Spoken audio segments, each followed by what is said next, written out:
Hello बच्चों, let's see this question.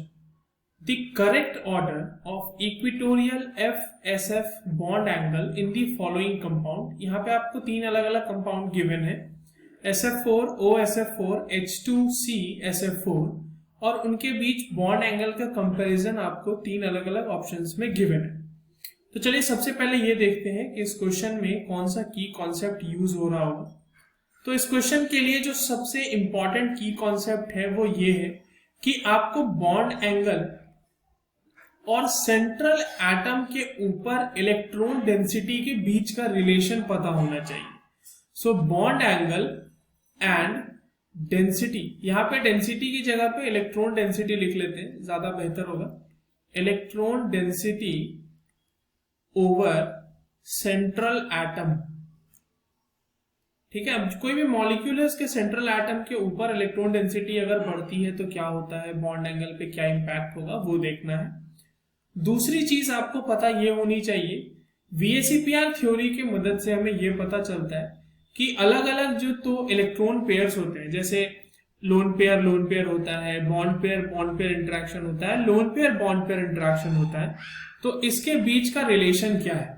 तो जो लोन पेयर का रिपल्शन होता है ना, ये सबसे ज्यादा होता है as compared to lone pair bond pair, और उसके बाद सबसे कम होता है बॉन्ड पेयर के बीच का रिपल्शन। ठीक है, ये हो गया रिपल्शन का ऑर्डर। अब चलिए सबसे पहले क्या करते हैं कि हमारे पास जो गिवन क्वेश्चन में मॉलिक्यूल्स हैं उसका हम लोग एक बार हाइब्रिडाइजेशन चेक कर लेते हैं। बेसिकली जो स्ट्रक्चर होगा वो हमें देखना है। तो अगर आप कैलकुलेट करो, अब देखो हाइब्रिडाइजेशन क्या होती है ना, हाइब्रिडाइजेशन निकालने का एक सिंपल सा फॉर्मूला होता है, that is half multiplied by valence electron of central atom plus उसके साथ मोनोवैलेंट कितने मॉलिक्यूल कह लो या एटम कह लो, वो बॉन्डेड है, मॉलिक्यूल तो नहीं कहेंगे, एटम ही कहेंगे। तो मोनोवैलेंट कितने एटम उसके साथ बॉन्डेड है, और अगर कैटायनिक चार्ज है तो उसमें कैटायनिक चार्ज माइनस कर दो, और अगर एनायनिक चार्ज है तो उसमें एनायनिक चार्ज ऐड कर दो। इसकी मदद से आप हाइब्रिडाइजेशन किसी का निकाल सकते हैं।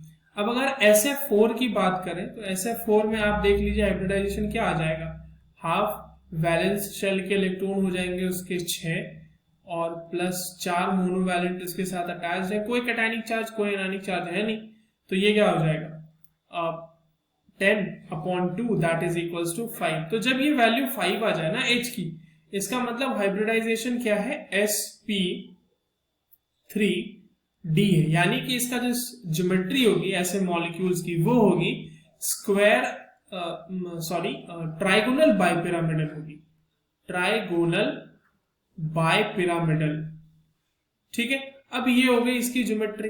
अब इसकी मदद से हम, अब देखो इसमें जो है ना, सब में अगर आप कैलकुलेट करोगे तो सब में आपकी हाइब्रिडाइजेशन sp3d ही आएगी, क्योंकि OSF4 में भी सेंट्रल एटम आपका सल्फर है, उसके ऊपर भी वैलेंस इलेक्ट्रॉन्स 6 ही होंगे, मोनोवैलेंट है हमारा फ्लोरीन तो 4 ही है वो भी, ऑक्सीजन जो है वो डाइवैलेंट है, उसको हम लोग यहाँ पे काउंट करेंगे नहीं, तो अगेन इसके लिए भी sp3d आ जाएगा।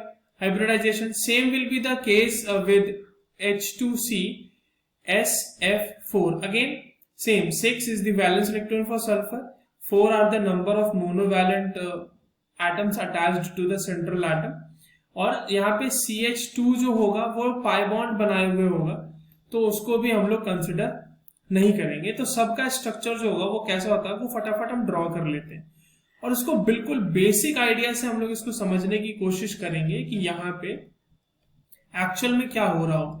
अच्छा, मैं एक काम क्या करता हूं कि यहाँ पे जो बॉन्ड है इक्वेटोरियल बॉन्ड जिसकी बात हमें करनी है, जो क्वेश्चन हमें गिवन है, उसके लिए मैं उसके लिए दूसरा कलर यूज कर लेता हूं पेन का, तो आपको ज्यादा बेहतर तरीके से समझ में आएगा। ये जो ग्रीन कलर से मैं डिनोट कर रहा हूं, that is the equatorial bond. ठीक है, अब देखो यहाँ पे क्या है ना, पहले वाले के केस में यहाँ पे लोन पेयर इसका मौजूद है, ठीक है, यहाँ पे ये डबली बॉन्डेड है ऑक्सीजन के साथ, सल्फर मैक्सिमम 6 बॉन्ड बना सकता है, तो यहाँ पे आप देखो सल्फर के 1 2 3 4 और ऑक्सीजन के साथ 2, तो 6 हो गए। Same will be the case with this CH2 हो जाएगा यहाँ पे। अच्छा, अब देखो यहाँ पे आपको मैंने क्या बोला ना कि electron density over central atom और बॉन्ड एंगल के बीच का रिलेशन क्या है उसको समझो। सेंट्रल एटम के ऊपर जितनी ज्यादा इलेक्ट्रॉन डेंसिटी होगी, सब में सल्फर ही है हमारा सेंट्रल एटम, तो सेंट्रल एटम के ऊपर जितनी ज्यादा इलेक्ट्रॉन डेंसिटी होगी, एसएफ का जो दो बॉन्ड आपको दिख रहा है ना, उसके बीच रिपल्शन ज्यादा होंगे। यानी इस बॉन्ड और इस बॉन्ड के बीच का रिपल्शन उतना ज्यादा होगा जितना ज्यादा सेंट्रल एटम के ऊपर इलेक्ट्रॉन डेंसिटी होगा। ठीक है, क्योंकि इस बॉन्ड में ज्यादा इलेक्ट्रॉन होंगे ना, इसको इस तरह से समझो, बिल्कुल लेमैन लैंग्वेज में समझते हैं कि सल्फर ज्यादा इलेक्ट्रॉन दे रहा होगा फ्लोरीन के केस में, हालांकि टेक्निकली ये गलत है, बट सेंट्रल एटम के ऊपर जितना ज्यादा इलेक्ट्रॉन डेंसिटी होगा उतना ही एसएफ बॉन्ड के बीच का रिपल्शन होगा। तो अब आप ये देखो कि पहले केस में अगर हमारा ये पहला मॉलिक्यूल है तो इसमें तो भैया इलेक्ट्रॉन डेंसिटी लोन पेयर के तरह ही मौजूद है। दूसरे केस में आप देखिए कि आपके पास एक इलेक्ट्रोनेगेटिव एटम अटैच्ड है सल्फर से, तो ये इलेक्ट्रोनेगेटिव वो इलेक्ट्रॉन डेंसिटी को कुछ ना कुछ अपनी तरफ तो जरूर खींच रहा होगा। Same is the case with, अब देखो सल्फर से यहाँ पे CH2 लगा हुआ है जिसकी इलेक्ट्रोनेगेटिविटी उतनी तो नहीं है, बट ठीक है थोड़ा तो इलेक्ट्रॉन इधर डिस्प्लेस हुआ होगा ना as compared to lone pair. Lone pair में तो इलेक्ट्रॉन उसी के पास है, तो इससे थोड़ा सा दूर हुआ होगा। तो अगर मैं कहूं कि इलेक्ट्रॉन डेंसिटी 2 के केस में सबसे कम है सल्फर के ऊपर, इसका मतलब जो एसएफ बॉन्ड के बीच का रिपल्शन होगा वो सबसे कम किसके केस में होगा? सेकेंड के केस में, क्योंकि इलेक्ट्रॉन डेंसिटी सल्फर के ऊपर सबसे कम है।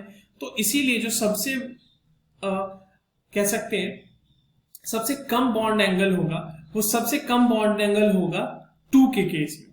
उससे ज्यादा बॉन्ड एंगल आपको देखने को मिलेगा थर्ड के केस में, क्योंकि वहां पे भी थोड़ी इलेक्ट्रॉन डेंसिटी कम हुई है बट सेकंड के कंपैरिजन में थोड़ी कम हुई है। चलिए ठीक है, और फर्स्ट वाले में तो कहना ही नहीं है, वहां तो लोन पेयर ही मौजूद है हमारे, और लोन पेयर की होने की वजह से सल्फर के ऊपर बहुत ज्यादा इलेक्ट्रॉन डेंसिटी है, जिसकी वजह से जो रिपल्शन होगा वो बहुत बहुत बहुत ज्यादा होगा एसएफ बॉन्ड में इन कंपैरिजन टू अदर 2। तो इसका जो सही बॉन्ड एंगल का ऑर्डर है वो आपके सामने लिख चुका हूं मैं, that is 1 greater than 3 greater than 2। अगर आप इसको मैच करना चाहें, ये हमारा बॉन्ड एंगल का ऑर्डर था, और अगर आप इसको मैच करना चाहें तो ये करेक्ट ऑप्शन मैच होता है आई थिंक बी से। Yes, so B is the correct answer for this question. I hope you understood it well. All the very best.